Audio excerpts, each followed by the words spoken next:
itself. We very much embrace law of attraction concepts, but we embrace them from a very, very scientific perspective. You know, most of which going back to the physics principle of entrainment. You guys know what entrainment, the physics principle of entrainment means? Okay. If not, I have a video that I will show you that dramatically explains it. And once you understand it in a pure nuts and bolts, this is how the universe works kind of a process, you start to have a lot more faith in the processes that we're teaching you, because you realize it's all based on physics, not metaphysics, right? So, because metaphysics has a kind of a poofy term to it, a poofy kind of wishy-washy, maybe it's true, maybe it's not kind of an energy. And that halo that surrounds the concepts, even though they're maybe scientifically valid, tends to give it a little bit more of a, well, is it just my imagination kind of a thing? Turns out it's all your imagination, but who knew? All right, so what epiphanies did we have during lunch? Did you guys all hypnotize Charles? No. You should. They're going to line up and hypnotize your ass today. You know that. Just didn't tell him we did. That's necessary. Oh, you just didn't tell him. I went to lunch, ordered, I don't remember anything after that. He seems very relaxed, right? And he picked up the bill, too. And I felt good about it. The minute I paid the check, I had this rush of pleasure. Like, I'm not saying you can do that a lot, all the time, because that would be wrong. All right, so welcome back. Yay! Sorry. Miss Neon. All right. So, 4 basic steps will put anyone reliably in a state of trance. The only thing you have to test is, did they follow the instructions? When they raise that finger at the end of their process, they're telling you it's done, right? If they raise the finger and they didn't do it, or it's not done, they're lying to you and they don't deserve the change. Right? Because you can only do your work based on change. Now, the interesting part is it actually takes work to imagine the alphabet backwards. So just stop. It's gone. You've won, right? But you'll see people if you decide to go deeper into this work professionally. You'll get people in your chair who will fight to keep the letters, and you'll see it. They'll be like, you'll see them writhing in the chair, which tells you right there they're afraid of losing control, and they're not following instructions. Kick their ass out and send them home. Nah, I'm not kidding. But you don't beg people to change. Does that make sense? People come to you, and that's it. By the way, I should bring this out right now. This does not qualify you to go out and do hypnotherapy. Okay, this is not a hypnotherapy certification class. You want further training and the other things that you need to do to be able to do this professionally and actually make a living at it. Not just how to fix people, but how to actually go out and market and do all those things. We have a certification coming up in October 21st through the 25th, and that's where we rock it. We're going to show you a lot of the techniques that you're learning here today, but you'll also learn them how to do them professionally, how to market, how to go out and do things, and get clients to want to do what you did. Sign up, right? So our next phase in this process is pop quiz time.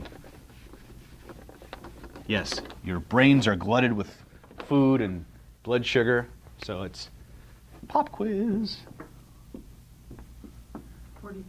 42. Obviously a Hitchhiker's Guide to the Galaxy fan. James, what's the first step in the 4 magic bullets? Relax the eyelids. Relax the eyelids. Second step? Relax the body. Relax the body. Third step? Relax the mind. But it would still work. Yeah, it's the ABCs backwards, but I can't. No, that's the alphabet. Fraction. That's fractionation. Fractionation. Right? Vaccination. It's like fractals, right? Fourth step? Yeah, right. They skipped it. By the way, if you just did those 3 steps, would it work? Yes. Say yes. Yeah. You can, any one of these, or none of them, is a gateway to trance. Here's the secret. Most people are in trance all the time anyway. Your job isn't putting them in trance, it's getting them out. Okay? Because by and large, the trances we walk around in are inappropriate to the situation and the results that we want. So your job, starting with you, is to put yourself in the trance states that gets you what you want faster. Right? Because you're already in trance. You're never not in trance. Right? They call that death, by the way. So the question is what I'm doing appropriate? As Richard Bandler likes to say, most people are screwed up because they're doing stupid shit inside their head. Stupid shit, in this context, aside from the secret hidden hypnotic influence techniques, is that we're confusing thinking with remembering. We spend most of our time remembering shit that happened and projecting it into the present reality and acting the same way. And we think we're thinking. People say, I can't stop thinking about it. It's because you're not thinking. You're remembering. And remember, and that's the way the system is designed. You're supposed to default to remembering. That way you don't have to learn the same lesson 60 times over and over again. You don't have to relearn every time you touch the hot stove that it hurts, right? The problem is the mechanism goes crazy. We blow things out of proportion. We put things unconsciously in the wrong place. And our system operates and replays those experiences like they're real, like they're actually happening. But they're not. So part of your job in your process of becoming progressively more aware is to spend more time thinking and less time remembering, but also when you remember things, to remember them in ways that only make your life better. As we come into this world, nobody gave us an operating system, an operator's manual for our nervous system. So whatever went in without being filtered. It went in based on the information and the emotional intensity you experienced at the time. It becomes the hook that everything else gets attached to as you go through life. The unconscious mind always sorts for what's familiar. When you come into this world, you're one big empty hard drive. We do not sort for good and bad. We do not sort for right or wrong. We don't even understand what that means when we come into this world. Those are things that we learn over time as we acquire formative experiences, primary experiences. Okay, if you're brought into this goes back to identity work and understanding self-concept. You start out in this life. We're going to start from the genetic level forward. Okay, you start out in this life as a group of cells that grows inside of another being.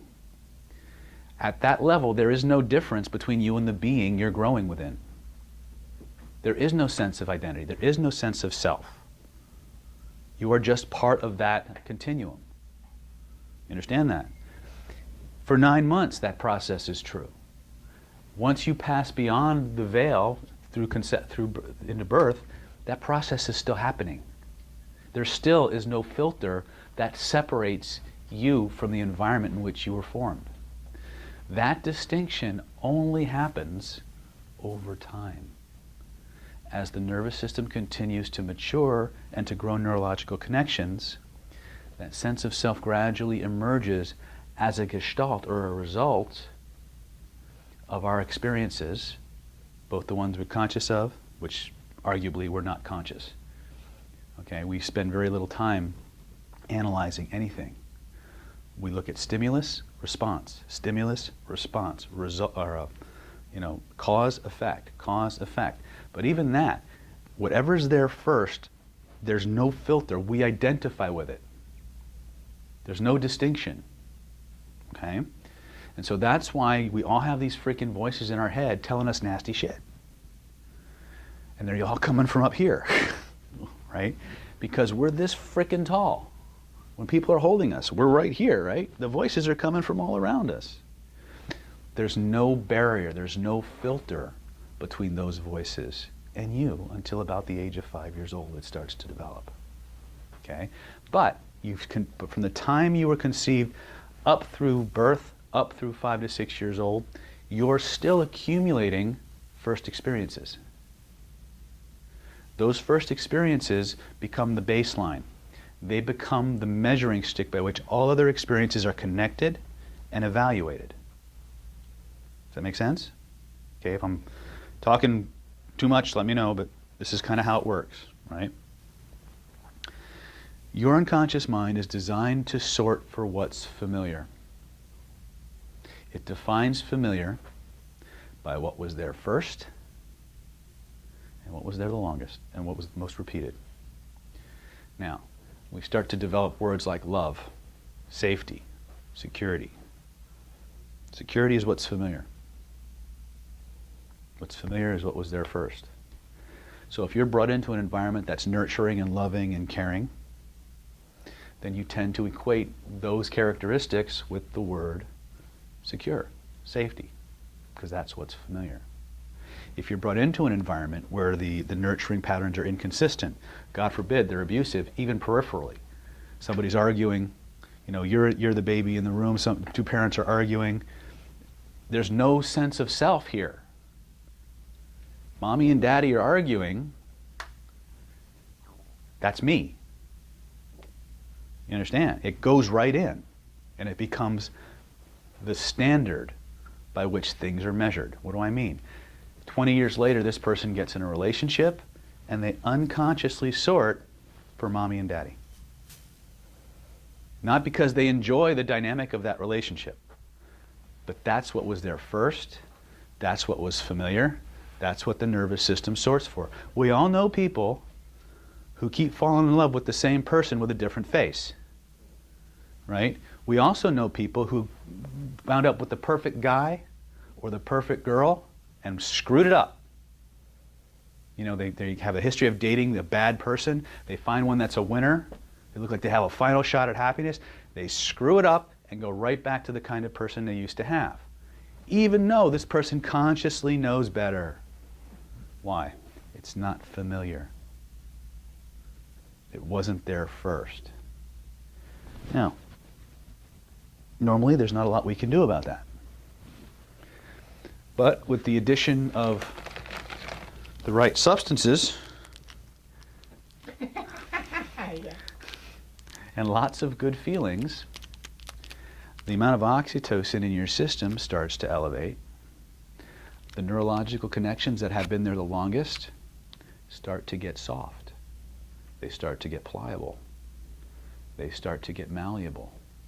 They become very, very changeable. Right? That's what the first half of today was about learning how to create the environment for maximum change. You don't need it to do the techniques we're going to do. But when you apply the pleasure principle and the oxytocin saturation principle to your bodies, when the changes cement, they cement deeper and stronger, because they're not just subjective. They're physiological connections in the brain that we change. Okay? There's a saying of Melissa Tiers, who I have never met. Actually, we waved to each other in the hallways at Hypnothoughts convention, but apparently she was the one person everybody kept comparing. She and I were the two people kept comparing throughout the convention. I finally got around to buying her book on anxiety, and it was like I was reading my own shit. It was very weird, very weird. But I can't wait to kind of hang out with Melissa, and you know, because I'm competitive. But a lot of the same things that Melissa talks about, I talk about. We just integrate them differently, and that's okay, because it's the principles that are important. It's like the artists all paint with the same strokes, colors, and brushes, but the pictures they create are, you know, based on them, how they use it, right? We're learning the same thing. You guys will not do everything the way I do. That doesn't mean you won't do it as well or better. It means you'll do it your way, right? Your canvas is you, and you get as many retakes as you want to get it right. No matter where you start with this process, remember something. Today is the worst you'll ever be at it. Everybody here had massive trance phenomena that I could see, okay? You're only going to get better, right? So relax. It's already happened. So today, what's going to happen now is, I hope I didn't just open loop myself, but we're going to start going into what we call general negativity clearing. Everybody clear on this whole sense of self thing that we talked about? The formative experiences are important because they are the GPS that determine where you go unconsciously, right? The rest of it is is easily, actually it's all very changeable. It's all very changeable, otherwise I wouldn't be standing here. the question is how identified are you with that old person, those memories, right? The more we can disidentify from them, the more that we can separate something we remember from who we are, from something we think we are, or deserve or don't deserve from what we just do, so just to something we do, the more rapidly you create change. The Russian sports psychologists back in the 70s, when the Russians were sweeping the Olympics left and right, one of the most powerful aspects of their sports psychology and autogenic training program was this concept of the things that you identify with in your life control you. The things that you disidentify with, you gain control over. NLP has a similar concept that they stole from, I think it was Gregory Bateson, when we talk about logical levels of belief. The highest of which is identity or spiritual. So you have spiritual identity, then you have beliefs, capabilities, blah, blah, blah, all the way down to just environmental stuff, right? When people say, I am fat, or I need to lose weight, the IX is an identity statement. It tells us at what level of their experience or what level of their reality those beliefs are held. So play with me a little bit. I want you to give me an identity statement, something that's true about you. I'm female. I am female. Now try it this way. Notice how it feels. I have the experience of being female. I have the experience of being female. What changed? You're not as tight. But We moved from identity to something she was doing. And you can always change what you're doing.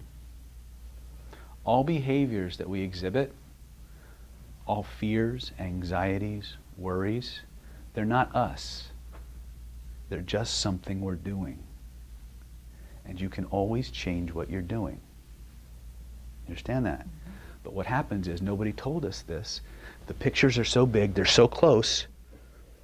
The experiences are so, it's like when we were playing, the pleasure principle, moving the stimulus towards the center of the body amplifies the experience, moving it further away tends to take it away, makes it less, intensifies it.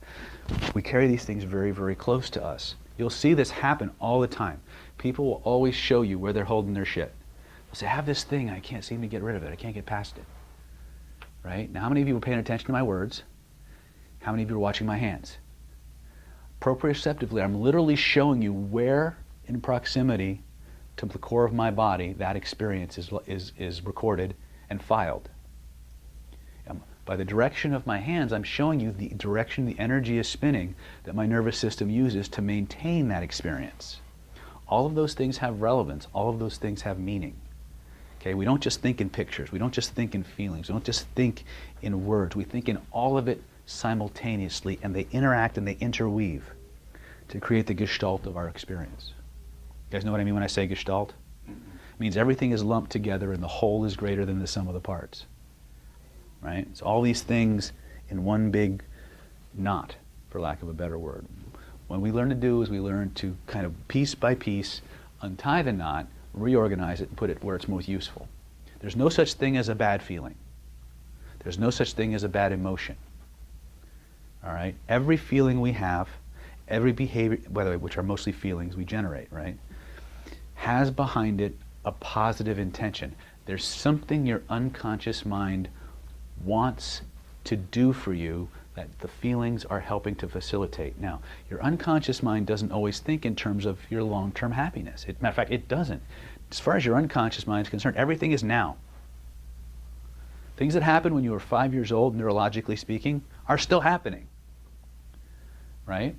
Now that means the beautiful part is the unconscious mind has a beautiful organizational system that allows us to sort past from present from future. We actually have two sets of codes. We have one that is defaulted to our system. In other words, because you're a human being with a pulse, you can put things in a default location and everybody, with very few exceptions, will have the exact same effect. We'll play with that right now. So put your feet flat on the floor. I want you to think of something that is absolutely amazingly cool, wonderful, and pleasurable. You don't have to tell me what it is so you can make it as juicy as you want. All right? Here's what I want you to imagine that there's a picture of it. Right out in the space around you somewhere, I want you to reach out and touch it. That means follow the drills. When I say reach out and touch it, fucking reach out and touch it, right? Now take both of your hands, trace the edges of it with your hands. Notice how big it is, right? Grab the edges of it. Notice where in your body you feel it. And then just like the window on your iPhone, I want you to grab the edges and go and pull it and make it twice its size. Notice what happens to the feeling. Woo! There you go. Yours is good. I like that. All right. Good. Now bring it back to its normal size. Notice what happens to the feeling. Now make it half the size. Notice what happens to the feeling. That's right. Now bring it back to its regular size. Make it big again. Oh yeah. Now, this is your first drill. Learning how to warm up the nervous system. What I want you to do now is I want you to make it as big as you can stand. Shrink it as small as you can stand. We'll start with that. Get into it. Notice how when you make the pictures bigger, now as you look at the picture, while you're doing that, I want you to notice is the picture color or black and white? Is it moving or still? If it's black and white, make it color, full color, high def. If it's a still picture, make it a movie. Notice what happens to the experience. Notice what happens to your feelings. Then when you know you've got that, take that picture and move it all the way to your left and notice what happens to the feeling.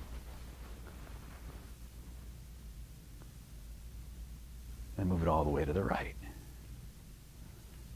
Notice how it changes. Then take that image, lift it up over your head and behind you so it's now behind you. Notice what happens to the feeling. And now leave it there, open your eyes and look up here. What happened to the feeling when you put it behind you? Kind of went away. Kind of went away. How about you? What happened to you? Got less. Got less. How about you? Yeah, that's intense. Mark. But yet, you all had a picture in a different place, and then you put it in the same place, and you had the same response. Yeah. Right? So reach back, grab that picture, and go, and notice how good that feels. Now, just for grins and giggles, this is what I love to do when I'm doing therapy sessions with people. Make it nice and big, wrap it around you like a blanket. Now double it. Now double it again. That's pretty cool. Okay, we'll unwrap it. We'll put it back. No! You can put it back anytime you want. Now, all we did here was reach out and manipulate a picture. Connect it to the location in our body. But we did it through our imagination, right? The passcode to this level of the building blocks of your experience is your imagination. The closest metaphor I can come up with is like the email signature in your email. You have your email, you get your Yahoo or your Gmail or whatever. There's a default template, right? And you can do it the hard way and physically type all the letters behind your name and the URLs that you want. But the next time you go to do it, it's gone, right? And you got to enter it again. But there is a way, isn't there, for us to go to another level of the program, install instructions, and it'll do something automatically for us. And we have a username and a password. Well, in this case, your username and password is me and imagination, or just imagine, right? So as we access this other level of code, we want to start to understand, how do we give it the instructions? What are the building blocks of that computer language running below the surface? The language of that system is the size, the shape, the location, color, movement, not words, tones, sounds. Those are the computer language by which your nervous system creates meaning, right? Where these things are located in space also have meaning. to your nervous system. Logically, they don't make any sense. Cognitively, they don't make any sense. Cognitively, there's no reason, there's no rationale why all the things that I really, really enjoy should be right here. There's no reason why all the things I've forgotten about should be down here. But that's where they are, in my system. That being said, you have two sets of filing systems. One is genetic. In other words, because you're a human being with a pulse, people will tend to have certain locations that default to specific types of experience, like putting things behind you. When we talk about in NLP, we talk about this thing called timelines. If you were to actually reach out and touch something that happened a year ago, where would it be? Reach out and touch it. Now think of something that happened yesterday. Reach out and touch that. Notice they're in two different spots. Notice that each of you pointed to different spots for the same responses, right? That's your unique personal code, right? Nobody's is exactly like yours. That being said, you also have an orientation with future in front, past in back. And you'll hear this in people's languages. I'm looking forward to something. I can't get past this, or I can't put this behind me. These are literal representations of the structure of our thoughts mirrored in our language. For those of you with a metaphysical bent, there's this thing called the law of analogy, which says that which is above mirrors that which is below. This is exactly what I'm talking about. When someone says, I'm looking forward to something, what they're telling you is the structure of their thoughts places that event somewhere in front of them that they can see. When they say, I put that behind me, or I put the past behind me, they're literally saying that stuff is back there and it's no longer an issue for them. Right? When people say things are looking up, that generally connotes something positive, doesn't it? That means it's up here somewhere, usually above the horizontal plane of the eyes. When they reach out and touch it, it'll be somewhere out here. When they say that brings me down, usually below the horizontal plane of the eyes. Right? Now I'm getting very generic, but literally, the words that come out of my mouth that I use to describe an internal experience have a neurological counterpart in the proprioceptive field around my body. You see how I'm gesturing and how these gestures mean something neurologically to me. They're also firing at some level a correlative aspect in you. If you want to have real power and influence with people, when people talk, pay attention to the gestures they make, and when it's your turn to talk, use the same gesture. And you'll deepen the level of connection, intimacy, and rapport that you have, because neurologically you're signaling sameness. Neurologically, they know exactly what that gesture means, and it fires all the connections that they need to feel connected, to go deeper with that, right? To the degree that you mismatch those cues, you have that lack of chemistry. Okay? So these are things that you can use to make every aspect of your life easier. Remember, you can only be effective in the world to the degree that you can get people to do what you want them to do. So is this fair?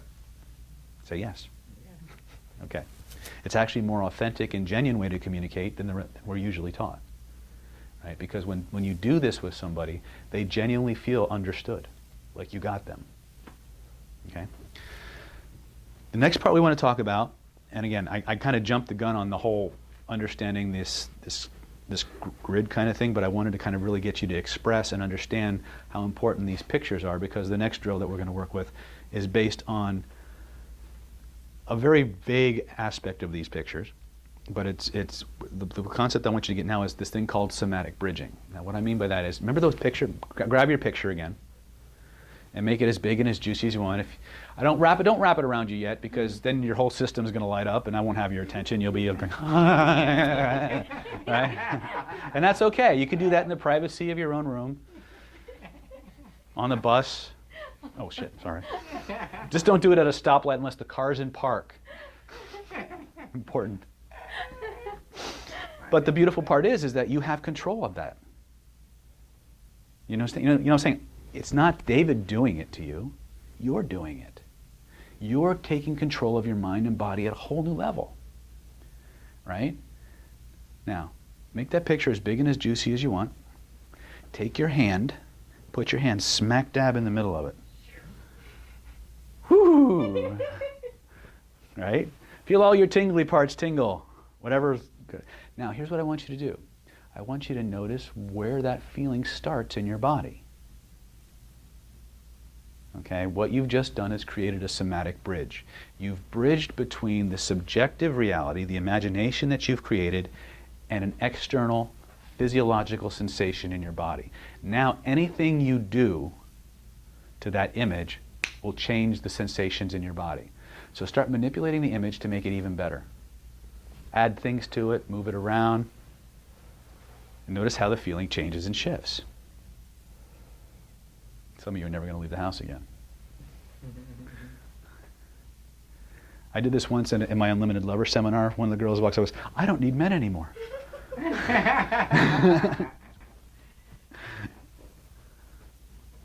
Pretty cool, huh?